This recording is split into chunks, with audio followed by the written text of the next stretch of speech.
Einen schönen guten Tag und herzlich willkommen in Molvonien. Das ist es, ein Carport in einem Fahrgarten in Brandenburg, vollgestopft mit billigem und altem Werkzeug und mit Gebrauchteilen. Hier schraube ich, wenn ich die Zeit dazu finde. Hier stehen die Autos trocken, können auch mal eine Weile im Trockenen bleiben, wenn doch ein Projekt mal ein bisschen länger dauert oder eine Reparatur. Also eigentlich brauche ich nicht viel mehr.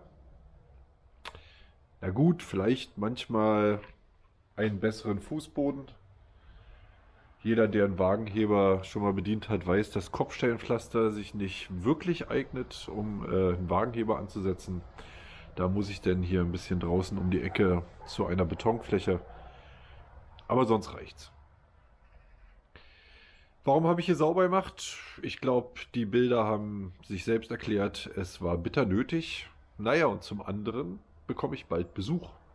Ähm, Da verrate ich aber jetzt noch nicht mehr. Das werdet ihr auf jeden Fall erfahren und es ist ein Besuch, auf den ich mich sehr freue.